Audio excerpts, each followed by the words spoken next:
देखो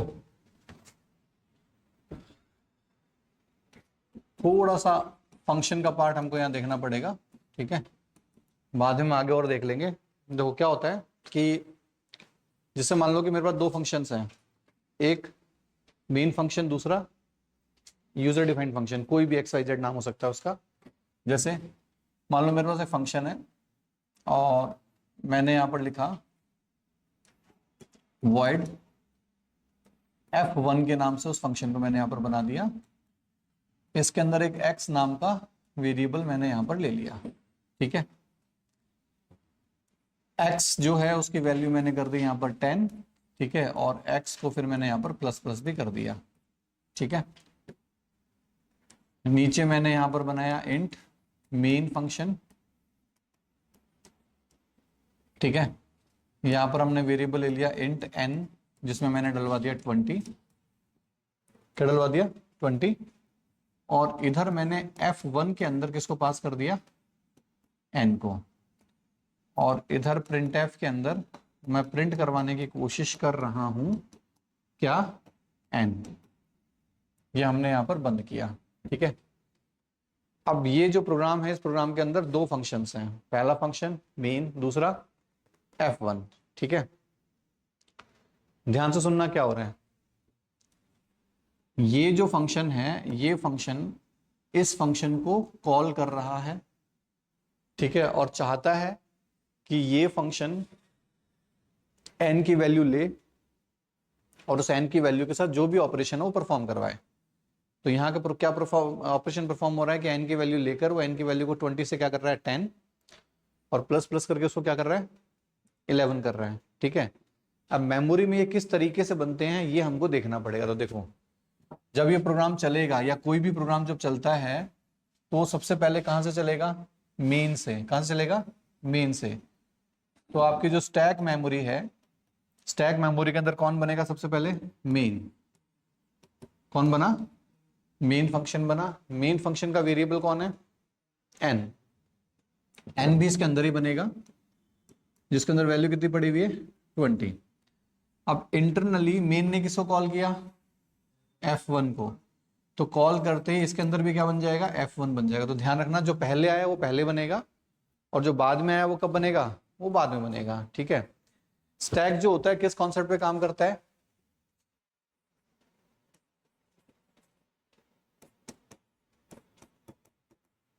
last and first out के concept पे काम करता है। अभी हम देखेंगे कि लास्ट एंड फर्स्ट आउट क्या होता है, ठीक है। अब मेमोरी के अंदर f1 बना, तो f1 का कोई वेरिएबल है क्या, x है। यहां से n ने भेजा उसको, क्या भेजा, n में क्या पड़ा हुआ है 20, वो 20 किसने रिसीव किया, x ने रिसीव किया, ठीक है। तो x की वैल्यू कितनी हुई सबसे पहले 20, लेकिन ये जो स्टेटमेंट था, इस स्टेटमेंट में हमने क्या किया, उसकी वैल्यू कितनी कर दी 10। तो 20 से क्या चला गया 10, और फिर प्लस प्लस हो गया, वो कितना हो गया 11 हो गया, ठीक है। कितना हो गया 11। अब इधर हम आकर हमने n को प्रिंट करवाया, तो n की वैल्यू क्या प्रिंट करवाएगा, 11 या 20, ठीक है, 11 या 20। तो पहले हमको ये देखना पड़ेगा कि दो अलग अलग फ्रेम बने हुए हैं, पहला फ्रेम में n है, दूसरे वाले में क्या है x है। अब जो भी करेक्शन हो वो x के साथ हुआ या n के साथ हुआ, x के साथ हुआ। n तो वैसा का वैसा पड़ा है, 20 पड़ा हुआ है, तो यहाँ आउटपुट कितना दे देगा हमको 20 दे देगा, ठीक है।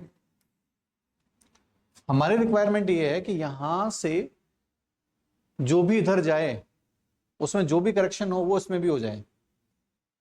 हमारी रिक्वायरमेंट क्या है कि यहां से n के पास जो भी जा रहा है उसमें जो भी कुछ वो कर रहा है वो करेक्शन इसके पास भी हो जाए, इसके पास भी फाइनल वैल्यू 11 आ जाए। कुल मिला के बात ये है, क्या आ जाए 11। दो तरीके हैं। पहला तरीका, या तो तुम क्या करो, यहां पर void की जगह क्या लिख दो int, ठीक है, और इधर क्या लिख दो तुम रिटर्न x रिटर्न कर दो। किसको रिटर्न करो भाई, जिसने कॉल किया है। किसने कॉल किया है, मेन ने कॉल किया है।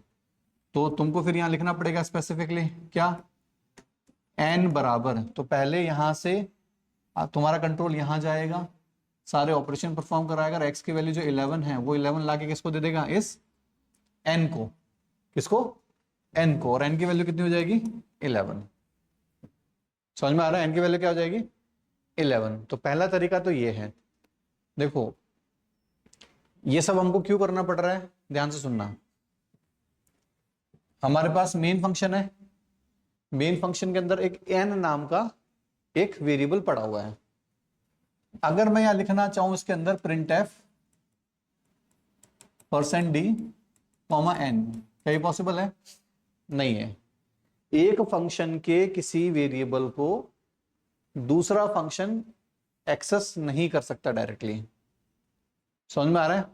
तो जब आपस में दो फंक्शंस को डेटा शेयर करना है, मान लो कि इसके किसी डेटा से इसको कोई काम करवाना है, ठीक है, तो वो क्या करेगा, अपना डेटा उसको पास करेगा ना। पास करने की जरूरत क्यों पड़ी? क्योंकि डायरेक्टली एक्सेस नहीं कर सकता, इसके डेटा को डायरेक्टली एक्सेस नहीं कर सकता, एन को डायरेक्टली एक्सेस नहीं कर सकता ये। तो हमको क्या करना पड़ेगा कि कॉल करते टाइम ब्रैकेट में हमको डेटा भेजना पड़ेगा और यहां पर लेने वाला भी बैठा होना चाहिए। तो यहां पर जो जाने वाला है एन किस टाइप का? इंटीजर टाइप का। तो वहां लेने वाला भी कौन है? एक्स, इंटीजर टाइप का। तो इंटीजर टाइप की वैल्यू आई, ली भी किसने वहां पर? इंटीजर टाइप के वेरिएबल ने ही ले लिए, ठीक है। अब जो भी करेक्शन कर रहा है वो मेमोरी में तो अलग बना है, अलग बना है ना। तो जो भी कुछ मैनिपुलेशन हो रहा है सब उस एक्स के साथ हो रहा है, एन के साथ नहीं हो रहा। लेकिन ये कहता है कि तुमने ऊपर एक्स में जो लास्ट में जो वैल्यू गई वो मुझे पता होनी चाहिए क्या वैल्यू आई, वो वैल्यू मेरे पास भी होनी चाहिए। तो क्या करेगा, बदले में ये इसको रिटर्न करेगा कि भाई लास्ट में हमने ये सारा काम करवा दिया, हमने क्या किया, ये सारा काम करा दिया। अब लास्ट में एक्स में जो वैल्यू आई वो आपके एन को हमने दे दी। हमने क्या दे दी? एन को दे दी। तो एन के पास आ गई वैल्यू। समझ में आ रहा है? ठीक है। तो ये अप्रोच, इस अप्रोच से हम क्या कर रहे हैं कि मेन फंक्शन डेटा f1 को भी दे रहा है और f1 बदले में वापस लौटा के किसको दे रहा है? मेन को भी दे रहा है। दोनों तरफ से डेटा का ट्रांसफर हो रहा है ना, एक दूसरे को दे रहा है, ठीक है। लेकिन ये वाला इश्यू कब आ जाता है, पर यहां पर दिक्कत कब आएगी? यहां पर दिक्कत आएगी जब मैं कुछ ऐसा करूंगा, मेरे पास है यहां पर void f1 int x int y। हमने यहां कर दिया x जो है उसमें मैंने 20 डलवा दिया और y है उसमें क्या डलवा दिया? 30 डलवा दिया और इसको हमने यहां पर बंद कर दिया, ठीक है। हमने यहां पर लिखा int main, हमने लिख दिया int n equals to 5 n1 और n2 इक्वल्स टू 10, ठीक है। और हमने कॉल किसको किया? f1 को, और क्या भेज दिया? n1 कॉमा n2, ठीक है। और इधर हमने printf में लिख दिया, यहां हमने printf में लिख दिया n1 equals to %d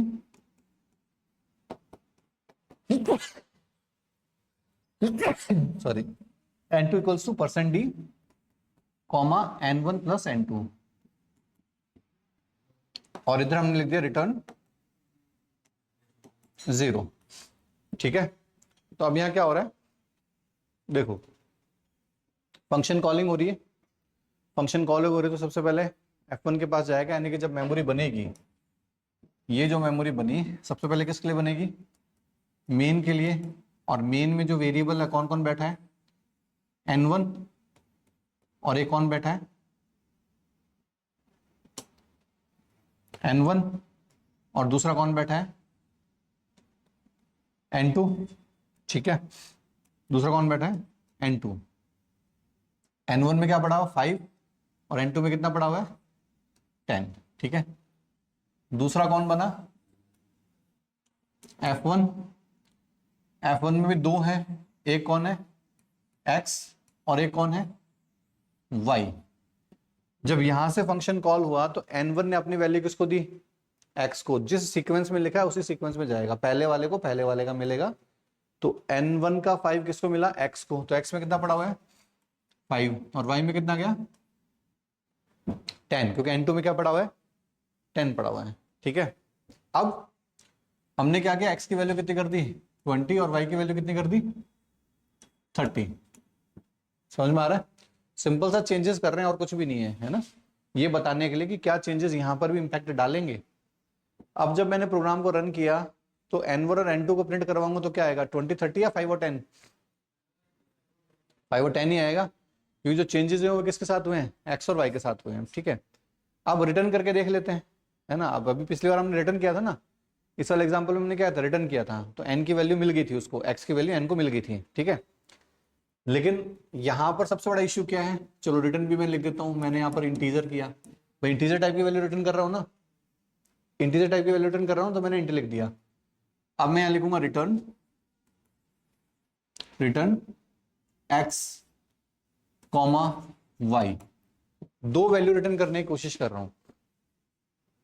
return statement का सबसे बड़ी दिक्कत क्या है कि अगर ये जो फंक्शन जो कॉल कर रहा है उस फंक्शन को हम क्या बोलते हैं, कॉलर, और जो कॉल हो रहा है उसको हम क्या बोलते हैं, कॉली। क्या बोलते हैं, कॉली। कॉलर फंक्शन कॉली फंक्शन को कितना भी डेटा भेज सकता है, 1 2 3 4 5 10 20 100 जितने भेज सकता है, लेकिन कॉली फंक्शन बदले में कॉलर फंक्शन को सिर्फ एक ही वैल्यू भेज सकता है, एक ही डेटा भेजेगा। हम कितने भेजने की कोशिश कर रहे हैं, 2। कौन सा ऑपरेटर है, कॉमा ऑपरेटर। कॉमा ऑपरेटर हमेशा कौन सा लेता है, लास्ट वाला। ठीक है, अगर मैं रख भी दूं, मैं यहां पर n1 को रख देता हूं कि जो भी वैल्यू आएगी उसको मिले n2 को। भाई एक साथ मैं 2 में तो दे नहीं सकता, एक ही वेरिएबल में दूंगा। भाई अगर आपको एक साथ दो वेरिएबल में कैसे दे सकते हो आप, एक बार में एक ही स्टेटमेंट लिखोगे ना कि ये वैल्यू इसको दे दो, ये इसको दे दो। तो पहली बार में अगर हम कहते हैं कि f1 की जो वैल्यू है वो जो भी लौटा के देगा वो n1 को दे दो, तो n1 यानी y की वैल्यू किसको मिलेगी, क्योंकि ये भी चलाएगा ये भी चलाएगा, लेकिन भेजेगा किसकी, y की। y में क्या पड़ा हुआ है, 30 किसको मिलेगा, n1 को। अगर n2 लिखूंगा तो 30 किसको मिलेगा, n2 को। तो मेन दिक्कत कहां पर आई, मेन दिक्कत आई तब जब आपको क्या करना होता है, जब आपको एक से ज्यादा की बात करते हैं आप। जब क्यों दिक्कत आई, क्योंकि रिटर्न हमेशा क्या होता है, सिंगल। ठीक है, इसका इलाज क्या है भाई, इसका इलाज ये है, इसका इलाज ये है, तुम क्या करो कि कुछ कुछ करेक्शन कर लो। एक करेक्शन तुम यहां कर लो, ठीक है, और एक करेक्शन तुम यहां कर लो। तुम क्या बना दो, इनको पॉइंटर बना दो, और यहां पर तुम क्या भेजो, एक्चुअल में यहां यूज आता है पॉइंटर, समझ में आया। इसका मतलब अब यहां पर जो वैल्यू गई वो 5 नहीं गई, वो क्या गई, एड्रेस गई। एड्रेस हम मान लेते हैं इसका कितना है 100, इसका कितना है 200, तो इसको क्या मिला 100, इसको क्या मिला 200। ठीक है, अब अगर मैं लिखता हूं कुछ ऐसा, रिटर्न मुझे लिखने की जरूरत ही नहीं है। ठीक है, इसकी जगह मैं वापस क्या कर देता हूं, वॉइड। अब बताओ क्या हो रहा है, एक्स के बाद जो एड्रेस है उसको डी रेफरेंस करेगा, यानी वहां से कहां कूदेगा, नीचे, और वहां पर क्या डाल देगा 20, 5 की जगह क्या डाल देगा 20। अगला इसका किसका एड्रेस है, वाई के पास 200 का, 200 पे जंप करेगा ये दिखते ही, है ना, और वो किसमें डाल देगा 30 किसमें डाल देगा, इसमें। तो क्या उसने वहां बैठे बैठे यहाँ करेक्शन किया ना। अब तुम प्रिंट कराओगे तो आउटपुट कितना आएगा 20 30 आ गया। तो मतलब समझ में आ गया कि क्यों हमको कॉल बाई रेफरेंस की जरूरत पड़ी। भाई आप रेफरेंस का मतलब एड्रेस भेज रहे हो ना, यहाँ पर लेने वाला कौन बैठा है, पॉइंटर। एड्रेस को कौन लेगा, पॉइंटर तो लेगा। और ये डी रेफरेंसिंग हो रही है, तो डी रेफरेंसिंग के थ्रू हम करेक्शन करेंगे। नॉर्मली जो प्रोग्राम बनाया जाता है वो तुमको स्वैपिंग का प्रोग्राम बताया जाता है, तुमने पढ़ लिया function call by value, call by reference नहीं पढ़ा ना अभी, है ना। तो जरूरत हमको इसलिए पड़ रही है क्योंकि पहले था कि आप रिटर्न कर सकते हो, लेकिन रिटर्न के साथ क्या कमी है, एक ही वैल्यू रिटर्न करता है। ठीक है, तो इसलिए आपको क्या करना पड़ा, फिर यहाँ पे पॉइंटर यूज करना पड़ गया। कहाँ पे ना, वो तो रिटर्न करते हैं तब लिखने की जरूरत होती है, ये आपको जरूरत ही नहीं लिखने की। वो तो वो इंट लिखा होता है और हम कुछ रिटर्न स्टेटमेंट लिखते तब जरूरत थी। अब तो रिटर्न करने की जरूरत नहीं है, उसने वहां बैठे बैठे ही चेंजेस कर दिए सारे। ठीक है, तो ये call by value call by reference है। इसका जैसे एक एग्जांपल और अपने को मिल जाएगा, यहाँ पर हम देखते हैं ये सारे एग्जाम्पल वही दिए हुए। सबसे पहले n को हमने 5 भेजा, नम को, दोनों नम अलग अलग हैं। अभी मैंने एक वर्ड बोला था, क्या, लास्ट इन फर्स्ट आउट बोला था ना, उस केस में यहाँ पर क्या हो रहा है, सबसे पहले मेमोरी में ये बनेगा फिर ये बनेगा, लेकिन चलेगा तो ये वाला, क्योंकि यहाँ से इसे जब कॉल किया तो ये चल गया। अब जब इसका काम खत्म होगा तो जब ये लौट के इधर आएगा ना, क्योंकि ये क्या करेगा, जिसने कॉल किया लौट के कंट्रोल वहीं आएगा, तो उस केस में इसको मेमोरी से आउट कर दिया जाएगा। ठीक है, तो जो वेरिएबल्स किसी भी फंक्शन में बनते हैं वो कब बनते हैं, जब वो फंक्शन कॉल होता है, और मेमोरी से कब हट जाते हैं, जब उसका काम खत्म हो जाता है। ठीक है, उसका काम खत्म कब, कैसे पता चलेगा काम खत्म हो गया, जैसे उसने n प्लस प्लस किया, n प्लस प्लस करते ही नम की वैल्यू कितनी हो जाएगी 11, और 11 होते ही आगे क्या मिला, ब्रैकेट, ब्रैकेट मिलने का मतलब क्या है, काम खत्म, तो उसको मेमोरी से हटा दिया जाएगा। तो लास्ट इन फर्स्ट आउट का मतलब लास्ट में आया कौन, मेन पहले आया या फंक लास्ट में आया, बाद में कौन आया, मेन या फंक, नहीं चलने में नहीं, चलने में तो पहले मेन आया, बाद में कौन आया, फंक आया ना पहले, बाद में, तो जो बाद में आएगा वो सबसे पहले जाएगा। जिस सीक्वेंस में आप कॉल कर रहे हो उसके अपोजिट सीक्वेंस में क्या होगा, वो मेमोरी से डीलोकेट होंगे। सबसे पहले कॉल कौन हुआ, मेन, मेन के बाद कौन हुआ, फंक। ठीक है, और फंक पहले निकल गया, आ रहा समझ में। ठीक है, तो ये एग्जांपल अभी अपन ने किया था। ठीक है, आगे बढ़ते हैं। फिर इसका सोल्यूशन हमने क्या निकाला था, ये पढ़ लेना, सारा सारा जो मैं बोल रहा हूँ सब लिखा हुआ है इसमें ना। सेकंड में हमने क्या किया, रिटर्न किया, रिटर्न किया तो रिटर्न वैल्यू किसने रिसीव करी, नम ने, नम की वैल्यू कितनी होगी 11। ठीक है, आगे वाले में तुम दोनों क्या मिला हुआ अभी उधर, हाँ क्या मिला हुआ है, इधर रखो सामने, इधर इधर इधर, मैं उसको कह रहा हूं इधर रख दो, इधर मेरे को दिखना चाहिए, इधर इस सफेद वाले प्लेटफॉर्म पे। हाँ, उल्टा रख रहा है इसका मतलब, समझ रहे हो, देखो इधर,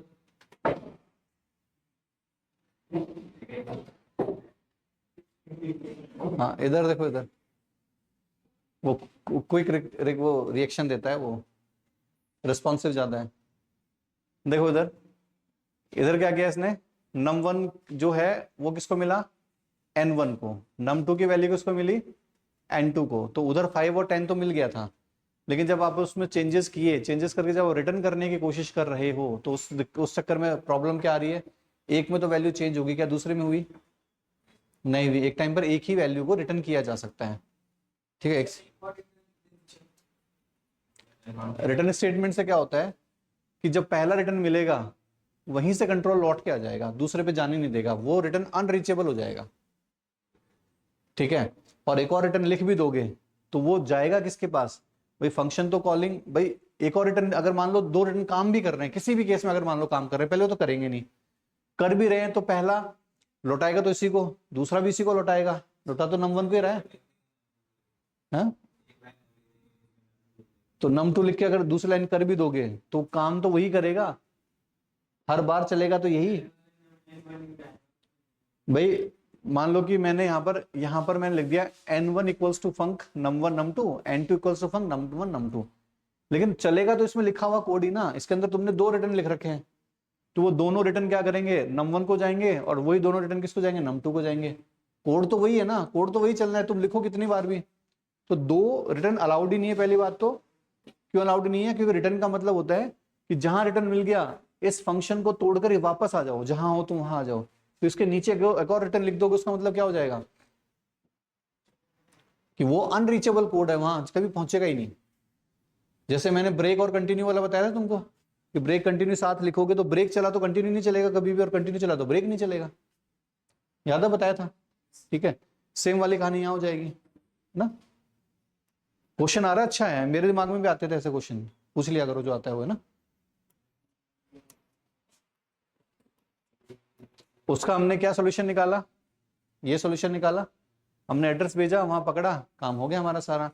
नॉर्मली जो एग्जांपल करवाए जाते हैं, call by value, call by reference, जहां वैल्यू भेज रहे हैं सीधा नम वन भेज रहे हैं, वो क्या जा रहा है, कॉल बाय वैल्यू। जहां एड्रेस ऑफ नम वन भेज रहे हैं वो क्या कहलाएगा, कॉल बाय रेफरेंस। नॉर्मली जो एग्जांपल करवाया जाता है स्वैपिंग वाला करवाया जाता है। ये एग्जांपल देखो फटाफट से, इसमें क्या हो रहा है। अब एक ने छोड़ा तो दूसरा लग गया। बिजनेस चल रहे हैं, बड़े बड़े बड़े ट्रोले वोले चल रहे हो, बड़े ट्रक व्रक, बड़ा व्यापार हो है, और साहब आरटीओ ने पकड़ लिया है। देखो इधर, नम 1 में क्या है 5, नम 2 में क्या है 10। स्वैप मेथड को कॉल किया, नम 1 भेजा नम 1 को, नम 2 भेजा नम 2 को, दोनों अलग अलग है, ध्यान रखना सेम नहीं है, मेमोरी में अलग अलग बनेंगे। इसका मतलब दोनों, ये नम 1 अलग है, ये नम 1 अलग है, दोनों अलग हैं। डिक्लेयर किया है देखो सेपरेटली, इंट नम 1 लिखा है ना, यहाँ पर भी इंट नम 1 लिखा है, दोनों अलग अलग सेपरेटली हमने, अलग फंक्शन है, इससे अलग अलग है, दुनिया अलग है। ऐसा नहीं है कि प्लॉट नंबर 40 और प्लॉट नंबर 41 में दोनों घर में एक विवेक नाम का बच्चा रह रहा है, मैंने दोनों घर के बच्चों का नाम विवेक है, तो क्या दोनों सेम हो गए? नहीं, नाम सेम है लेकिन भाई एग्जिस्टेंस तो अलग अलग है ना उनका। तो नाम सेम है लेकिन दोनों रहे अलग अलग घर में, तभी तो तुमको वो साइड में बनाकर बताया था। ठीक है, तो घर अलग अलग है दोनों, है ना। अब देखो इधर, अब जो भी चेंजेस हो रहे हैं वो किसके साथ हो रहे हैं? इस num 1 और इस num 2 के साथ हो रहे हैं। जब हम यहां प्रिंट करवाएंगे तो आउटपुट कितना आएगा? वही 5 और 10 आएगा। जबकि हम चाहते क्या है? हम चाहते ये हैं कि स्वैपिंग का मतलब ये प्रोग्राम, ये कोड क्या कर रहा है? ये कोड ये कह रहा है कि num 2 की वैल्यू num 1 को चले जाए, num 1 की वैल्यू num 2 को चले जाए। वही तो कोड है, स्वैपिंग कोड पता है तुमको, है ना? स्वैपिंग कोड है सिंपल सा। लेकिन जो स्वैपिंग हो रही है वो इनके साथ हो रही है, ना कि इनके साथ हो रही है। अब इनके साथ करने के लिए तुम क्या करो? एड्रेस भेजो, इनको पॉइंटर बना दो। अब स्टार के साथ तुम जो भी स्वैपिंग करोगे वो ओरिजिनली इसी लोकेशन पे जाके करेगा, num 1 और num 2 की लोकेशन पे जाके करेगा। ना ना, अब वेरिएबल्स का मतलब ही नहीं है, एड्रेस पे जाएगा, एड्रेस पे जाके कर देगा। ठीक है, उसमें कोई रोल नहीं है। ठीक है, तो अब समझ में आ रहा है कि रियल में यूज कहाँ होता है। जो शुरुआत में हमने पढ़ा था वो सिर्फ हमने सीखा था कि डी रेफरेंसिंग कैसे करते हैं और चीजें कैसे करते हैं, तब वो एग्जांपल हम देते हैं। बाकी ये यूज ही आएगा, है ना, नॉर्मली यही काम में आता है। ठीक है, तो ये call by value, call by reference हमारे पास हो गया। अब नेक्स्ट जो टॉपिक है वो कौन सा है हमारे पास? Function pointer. कौन सा है? Function pointer. अब जो फंक्शन पॉइंटर है, फंक्शन पॉइंटर में क्या है देखो, जिस तरीके से हर एक वेरिएबल का अपना एड्रेस होता है, फंक्शन का भी एड्रेस होता है, और उस फंक्शन को हम पॉइंटर के थ्रू कॉल कर सकते हैं। किसके थ्रू कर सकते हैं? पॉइंटर के थ्रू कॉल कर सकते हैं। अब किसी फंक्शन का पॉइंटर बनाया कैसे जाए? भाई नॉर्मल वेरिएबल का पॉइंटर तो हम कैसे लिखते हैं? स्टार पीटीआर लिखा, हो गया काम। जैसे इंटीजर टाइप का लेना है तो हम क्या लिखेंगे? इंट स्टार पीटीआर, ये लिखते हैं। ठीक है, लेकिन अब इनका हम कैसे बनाए? तो उसके लिए हमको क्या ध्यान रखना पड़ता है? उसको हमको ध्यान में रखना पड़ता है कि किसी भी फंक्शन का एक तो क्या होता है? रिटर्न टाइप होता है ना। जैसे void हो गया, इंट हो गया, अभी जो मैंने लिखा था void f1 int f1 लिखा था ना, वो रिटर्न टाइप होते हैं। ठीक है, और किसी भी फंक्शन के पैरामीटर भी होते हैं, इधर भी मैंने लिखा था f1 के बाद ब्रैकेट के अंदर जो भी लिखा उसको हम क्या बोलते हैं? पैरामीटर। अभी हमने int x y int num और num1 num2 इस तरीके से लिखे थे। ठीक है, वो सब पैरामीटर्स हैं। तो तुमको सिर्फ चेक क्या करना है, या तो ये वाला जो टॉपिक है ना, ये टॉपिक मुझे लगता है कि तुमको मैं फंक्शन पढ़ाऊंगा उसके बाद ही पढ़ाऊं तो ज्यादा समझ में आएगा, तो तुम याद रखना है इसको, है ना। हाँ, क्योंकि अभी वाले जो टॉपिक्स तुमको मैंने बताए ना, लिख लो तुम इसको कहीं पर अभी, क्योंकि अभी वाला जो call by value call by reference भी बताया ना, वो भी फंक्शन से डिपेंडेंट था।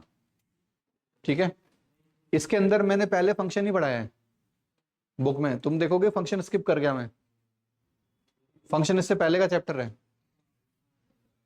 ठीक है, तो अब मैं एक बार देख लेता हूं कि कहां तक का है जो फंक्शन पे जिसकी डिपेंडेंसी नहीं है, उसके बाद फिर आगे बढ़ते हैं। या तो मुझे वो बुक दे दो, मैं उसकी इंडेक्सिंग देख लेता हूं, फर्स्ट पेज निकाल के देता हूं,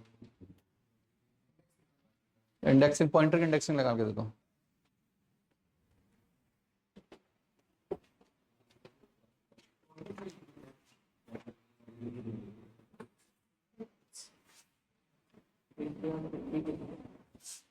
ठीक है, इसमें क्या है कि मैक्सिमम भैया फंक्शन से रिलेटेड है सारी की सारी चीजें।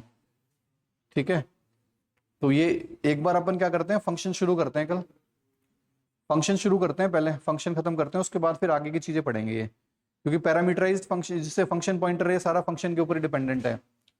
उससे अगला नल पॉइंटर तो हो जाएगा, लेकिन वाइल्ड पॉइंटर, ये डैंगलिंग पॉइंटर, ये पूरा पूरा उसी पे डिपेंडेंट है, ठीक है। और एड्रेस और रिटर्निंग पॉइंटर ये भी उसी पे डिपेंडेंट है, क्योंकि रिटर्न जो हो रहा है वो भी उसी पे डिपेंड रहेगा। वॉइड पॉइंटर अलग है। तो 3 टॉपिक तो उससे रिलेटेड है, 3 टॉपिक है फंक्शन से रिलेटेड है। तो फंक्शन के साथ इनको मैं करवा दूंगा साथ में, है ना। तो यहाँ टिक लगा लेना तुम, यहां से लेकर यहां तक का सारे के सारे उसी में करेंगे, ठीक है। फंक्शन अपन कल देखेंगे, क्योंकि फंक्शन को शुरू करने के लिए पहले थोड़ी से अपने को एग्जाम्पल्स ऐसे लेने पड़ेंगे रियल टाइम के, जो तुम्हारे दिमाग में घुसेंगे कि कहाँ काम आता है फंक्शन, कैसे काम आता है, ये सब, ठीक है।